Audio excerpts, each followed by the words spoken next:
មកដល់មុខវត្តលបើកវេរីពោធិរាំងសីមកដល់ខ្លោងទ្វារវត្តលបើកវេរីពោរាំងសីវត្តលបើកវេរីពោរាំងសីកសាងឡើងខ្លោងទ្វារនេះកសាងឡើង2550ត្រូវនឹងគ្រិស្តសករាជ2006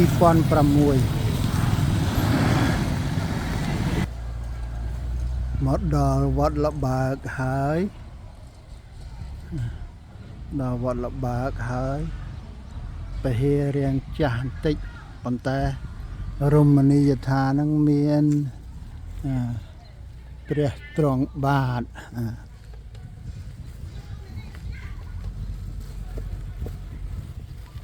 វត្តលបើក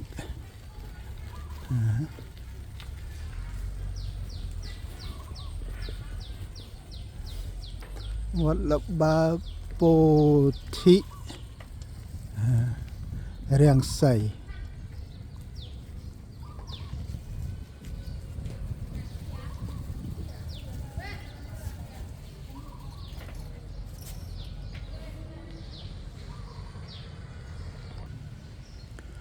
វត្តតតោកនៅមុខ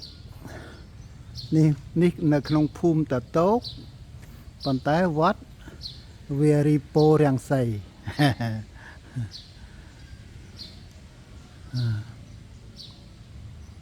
ពហិចាស់បន្តិចហើយ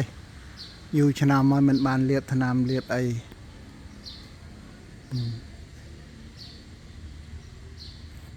ប៉ុន្តែពោរាំងសីមែន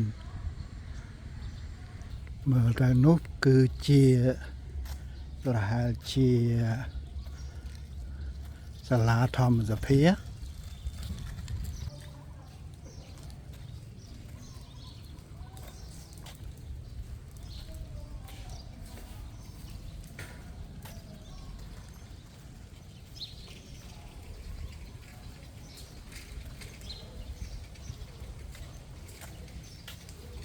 យ៉ា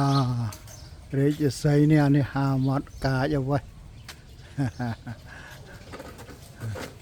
រាជសីនេះកាចអូយ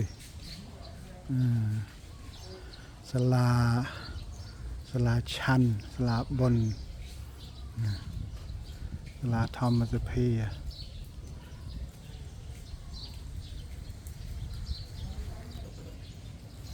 វត្តនេះព្រះវិហារនេះស្អាតមិនតែដល់រសាក់ថ្នាំអស់អញ្ចឹងទៅវាទៅជាលេងស្អាតប៉ុន្តែត្រូវសនំ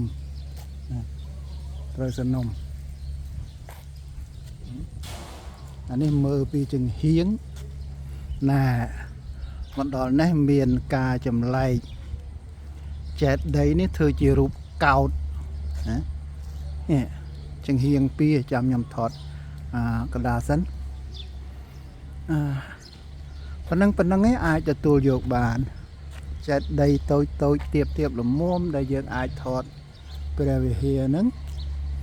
ព្រះវិហារនេះបើសិនជាលាបថ្នាំឡើងវិញស្អាតហើយក្បឿងហ្នឹងបាក់ជាវាដងក្តារកដាលអស់2-3ហើយបានន័យថាត្រុតត្រោមប៉ុន្តែក្បឿងសកាត្រីស្អាតណាក្បឿងសកាត្រីស្អាតនេះគឺជា new idea ណែកោដ្ឋហ្នឹងគឺកោដ្ឋមែនហ្មងរូបកោដ្ឋដាក់អធិធាតុណាកោដ្ឋហ្នឹងដាក់ឆ្អឹងគឺស្អាតមកណាឃើញស្អាតគេធ្វើអញ្ចឹងស្អាតបើសិនជានៅជុំវិញព្រះវិហារមានរូបកោដ្ឋអញ្ចឹងអីគ្រប់ជ្រុងមួយជ្រុងមាន2មួយជ្រុងមាន2ទៅវាទៅជាសម្រស់របស់អារាមវិញព្រោះគេនិយាយពីពាក្យថាវត្តនិងអារាមនេះវាខុសគ្នា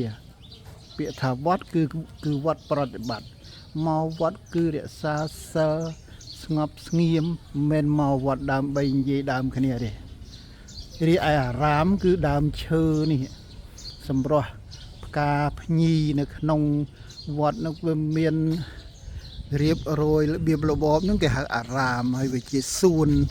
ធ្វើឲ្យទាក់ទាញចិត្តអារាមេបណ្ឌិតកោសីអារាមេបណ្ឌិតសេដ្ឋីក៏សល់លុយក៏ធ្វើសួនមួយហើយអនុញ្ញាតឲ្យព្រះសង្ឃគង់នៅក្នុងនឹងទៅកាន់ព្រះវស្សាទៅពេលដែលកាន់ព្រះវស្សានឹងហើយគឺការធ្វើវត្តប្រតិបត្តិសពថ្ងៃអ្នកកាន់ពុទ្ធសាសនាហ្នឹងវាមានទិដ្ឋិរៀងខ្លួនមានយោបល់រៀងខ្លួនវារហូតដល់ធម្មាចារហើយបញ្យល់គេនាំគេខុសក៏មានដែរ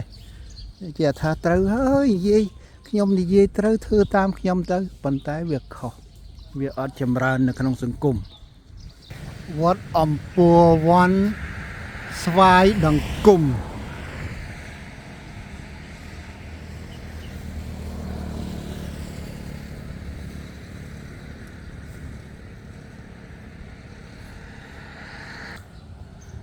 កាធិនទានសាមគ្គីវត្តអំពួរវ័នស្វាយដង្គមហៅវត្តថ្មីអាស័យដ្ឋានភូមិគោកដូងឃុំពួកស្រុកពួកខេត្តសៀមរាបในនោះសរសេរគោកដួងអ្នកសរសេរនេះឲ្យតែឯងអានខុសហ្មងអ្នកកហបតី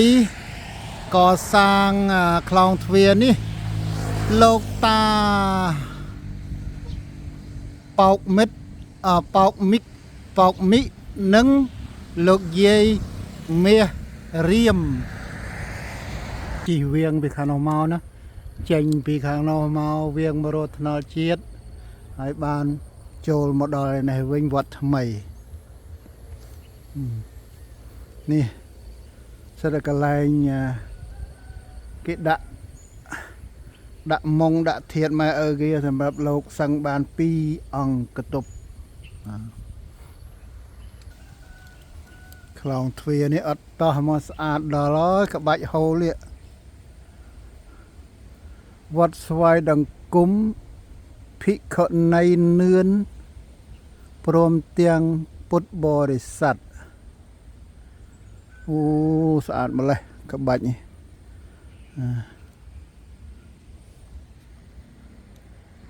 វត្តថ្មីដីធំទូលាយហើយសងខាងនេះផ្ទះអ្នកស្លាប់ជាមុងធាតុធ្វើប្រៀបដូចជាកុដិប្រាសាទសម្រាប់លោកអាចគង់នៅ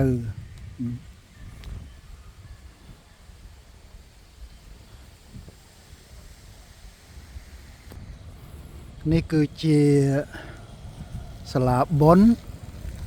សាលាឆាន់ឧបដ្ឋានសាលាធម្មសភាហៅបាន13 4មុខបើសាមញ្ញគេថាទៅណាទៅសាលាឆាន់សាលាឆាន់ប្រាប់កន្លែងនិមន្តលោកឆាន់នៅកន្លែងសាលាឆាន់ហ្នឹងអ្នកខ្លះហៅសាលាបល័យទៅទៀតពេលតនេឡើងបរៀនលោកយកសាលាហ្នឹងបរៀនបល័យទៅវាជាប់សាលាបល័យទៅហើយបើភាសាបល័យគេថា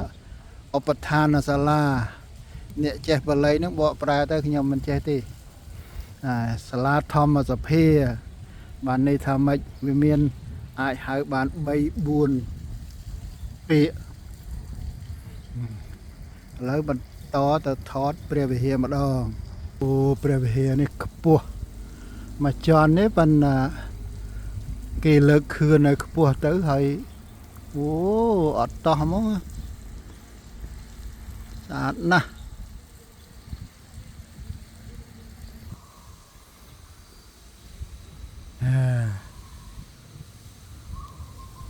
ស្អាតមែន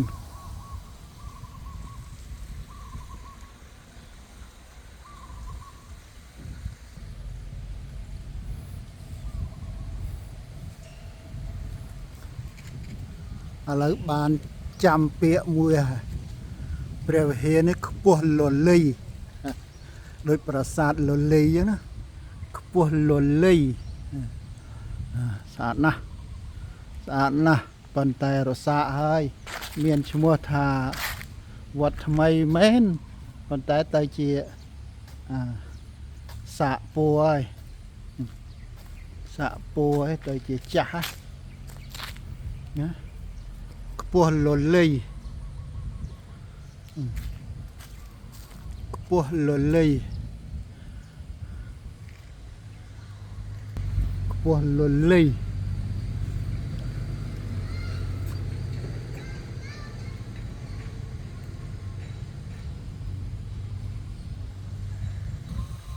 នេះសាលាធម្មសភានេះក៏ខ្ពស់លលីដែរស្អាតណាស់ស្អាតមែន